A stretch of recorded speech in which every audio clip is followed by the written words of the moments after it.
Everyone is always fighting about what is the best cuisine, who makes the best rice. Instead of fighting, let's bring people together. Let's take the best Vietnamese rice dish and the best Korean rice dish and make something new. Korean Com Tam today. My name is Chad Kubanoff. This is the CKSK studio. Let's cook the comments. Before I start with that, we have a very special guest today, Mr. Young Liam Ragnar Kubanoff, and he loves broken rice. Com Tam, aka broken rice, is a iconic dish from Saigon, from Ho Chi Minh City, from southern Vietnam, because it is truly a Saigonese dish. Basically, what it is when you're harvesting the grains of rice, the pieces that break, that fall through the sifter machine, that becomes the broken rice. Before, this was the cheap grain of rice. But over time, the texture has become something that people appreciate, and now as we're trying to incorporate the Korean vibes into that, the way that I'm moving forward with that today is going down the routes of a bibimbap, so the classic mixed rice dish. So we're gonna kind of put those two things, these two ultra iconic rice dishes together in a way that I think is gonna really work out. I think it's gonna be delicious. Let's get started. So for the broken rice, I have some broken rice which I already have washed and I just put in my pot soaking. Typically, broken rice on the street, whenever it's cooked, it's gonna be steamed. I don't have a nice steamer basket that I feel comfortable doing it in. I've done broken rice in the rice cooker and it works really well, like no problem at all. Never done it in a pot, so there's some challenges there we're gonna see. Basically equal parts of water and broken rice. And we're gonna bring the rice to a boil, and once it gets to a boil, we're gonna turn it as low as heat as possible or even off and just let it hang there. So that should be fine. Although this is broken rice, when we think of Com Tam, when we think of the dish of broken rice, it kind of means something as well. It will always have a grilled pork chop on it, and then if you're getting the classic plate, it's also gonna include some shredded pork skin tossed with toasted rice flour, and it's gonna include an egg and pork cake. Some people call that an egg and pork quiche, and it's always gonna be served with fish sauce and some green onion oil on top. To get started with the egg cake, that is gonna be the longest process, so we're gonna do that first. I have some toasted sesame seeds here. Just wanted to get them nice and toasted. We're gonna do this a little bit differently. Basically, everything I got here is like bibimbap components, what we would see in typical Korean cuisine. We're gonna use the carrot in replacement of the glass noodle, and we're gonna use the shiitake mushroom in replacement of the ear mushroom. So we're just gonna chop everything rough. I want this stuff to be small. Okay, and I have some garlic too. Okay, so we'll blend this out. Yeah, that's what I'm talking about. That's what I'm looking for, something real fine. Because I'm worried about the amount of water that's gonna be inside of the mushroom specifically, I'm gonna cook it first so we can cook some of the moisture out before I add it into the meatloaf mixture. I'm gonna throw some salt on this carrot and the mushroom. This is gonna help pull out the moisture quickly. And this might be all I need in terms of cooking. I feel like the moisture is almost out of here, and that happened really quick. I'm gonna turn this carrot and mushroom mixture off. I'm gonna try to let it cool down. And I have some minced pork here. We're gonna separate the eggs. This is the cool part. I'm gonna add the egg white into the pork mixture. The egg yolks are gonna go on the separate, and we're gonna save them for later, and you'll see that in a second. Let's season this thing. We need salt. We are in Koreatown, so we gotta need soy sauce. I'm gonna do some fish sauce because we're still Viet, and Koreans do use fish sauce too. Okay, a little sesame oil. I never go anywhere without my MSG. We're gonna mix in all of our vegetable, the mushroom and the carrot going in. And we will mix this mixture up. But this is also the kind of thing that's really easy to make a big batch. Oh, it smells so good. Holy cannoli. The sesame seed oil just really popped out. Let's take a little nub of this and throw this in the pan, and we'll just make sure our seasoning's on point. Anytime you are making a batch of a meat product, taste it before you cook all of it, please. Just put a little sample and taste it. Very flavorful. Thank you so much for the super chat. Spice roulette for the meats, please. Wait a minute, what? Did it happen? Oh no, no. Oh my God. So, Tang created this thing now, which I'm super upset about. For this $50 super chat, there's gonna be a spinner. Right now, this pork mixture is actually fantastic. And Kim, you may have just screwed us on this one. Let's find out. Star anise, okay. The turmeric, I was like, all right, no big deal, that's nothing. Okay, star anise will change the direction of this. I do have it. Wow, well, Kim Nguyen, thank you for the added fun to the episode. That's cool. And Tang, thank you for not having anything on that would ruin this completely. Not really Korean. It's actually probably gonna add a little bit of a nice flavor to it. All right, so I'm gonna throw a little bit of pork fat. I'm trying to steam these as quick as possible because our time is limited, so I'm gonna cook them in small containers. Our meat mixture inside. I'm gonna pat this down, try to get any air bubbles out, try to get a nice flat surface. These are gonna go right into my steamer. This steamer should be ripping. Let's try to give this about 12 minutes. Okay, in the meantime, my idea now with that star anise is I'm gonna grate the star anise into the egg yolk mixture. We're gonna kind of let it marinate, and then I'll strain it through a strainer so I know we won't get any of these big pieces. That's gonna be my strategy. So we'll have like a star anise coating on the top, almost like a glaze on the top of the meatloaf. All right, let's look at this thing. These have been in here for about 14 minutes. Let's see if we can feel this. We wanna see that the pork mixture is like cooked and set. You will be surprised how long this takes to cook. The first time I made one of these and I made it in a big bowl, my God, it felt like I steamed it for 2 hours. Like, it takes longer than expected. You can see before, I don't know if you're gonna be able to tell, but how the top is kind of mounded now. It's not flat like it was, it's kind of lifted up. So I know the center's cooked, and I can feel it's firmer than it was before. Now here's the really cool part about this technique that I've never seen in any other cuisine, in any other dish, how the egg yolks get combined into here.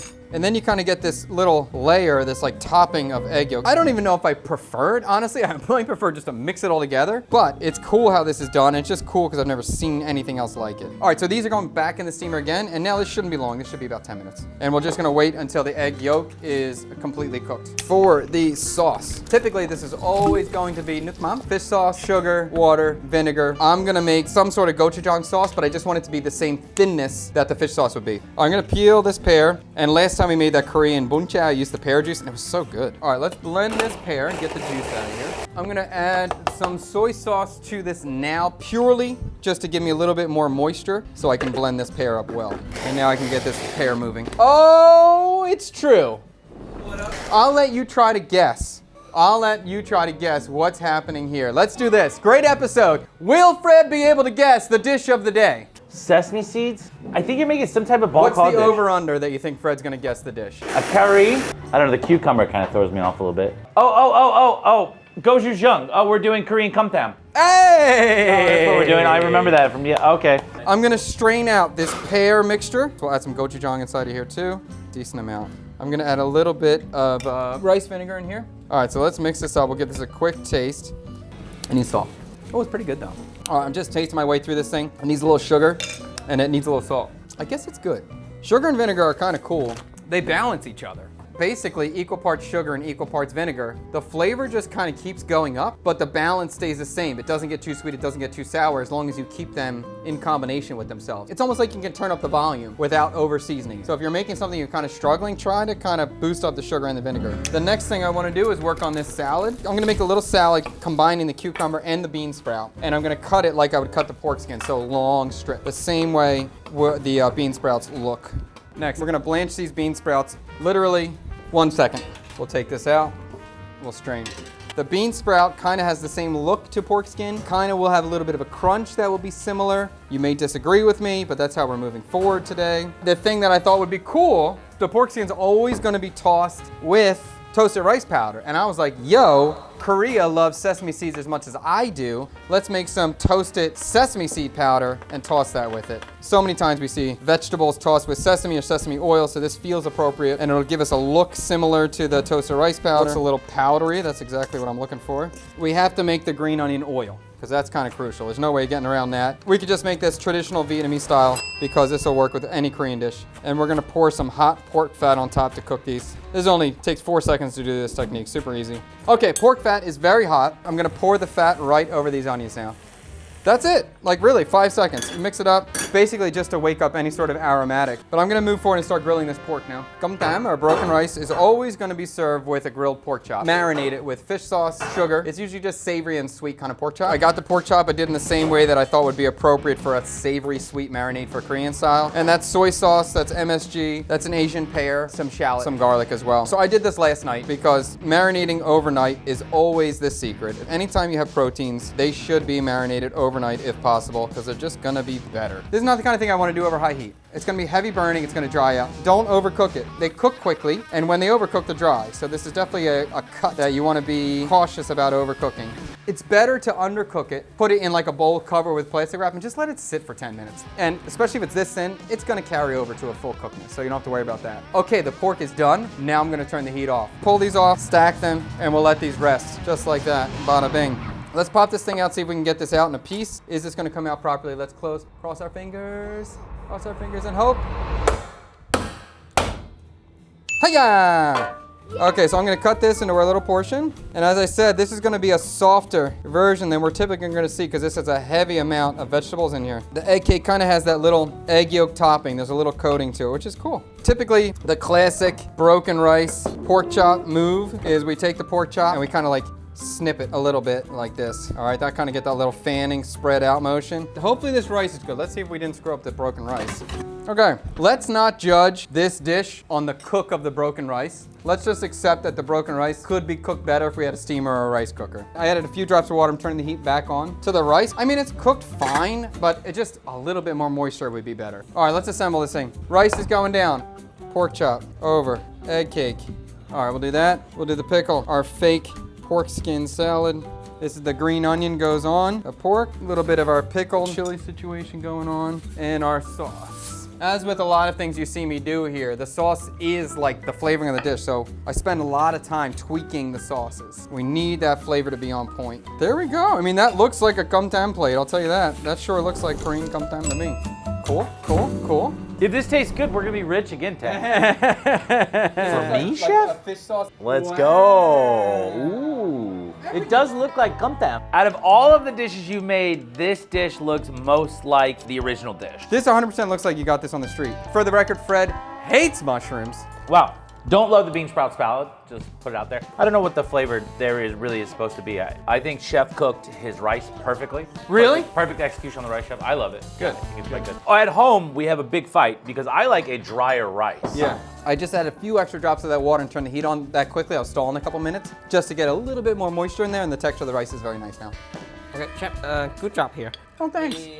The egg cake, you nailed it. It's soft, it's tasty, it's savory. His egg cake, extremely savory and meaty. Yeah. Can you taste the star anise? No, Bummer. that didn't even come up.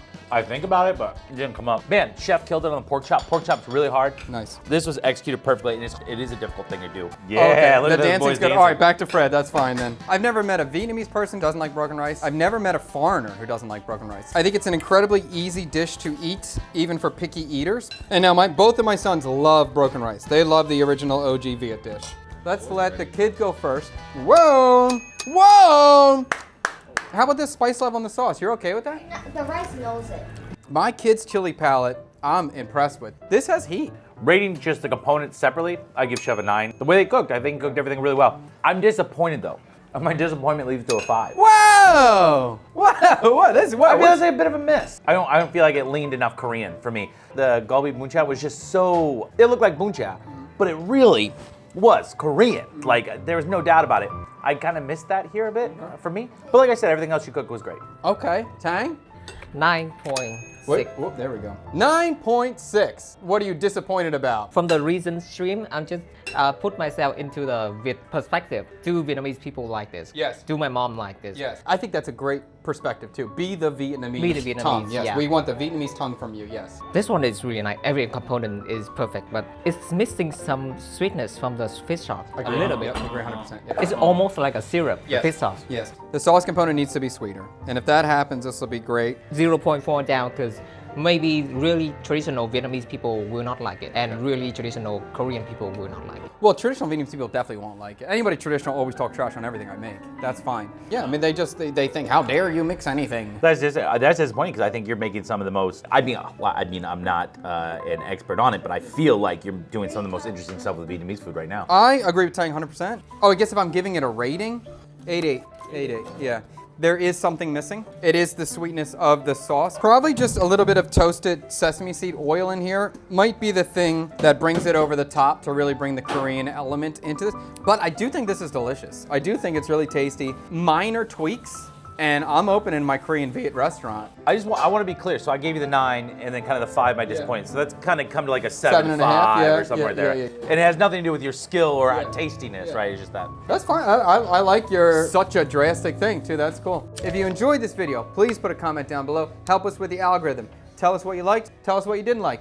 Put down what dishes you want to see, because maybe one day we should take some suggestions from the YouTube comment section in the CKSK. We'll do that too, so we can include the people who aren't able to watch it live. Yeah, if you want to go to food tour with me, check out chadkubanoff.com. Subscribe to this page. Subscribe to our other page, CKSK. All right, have a good day. Peace. See you later. Bye.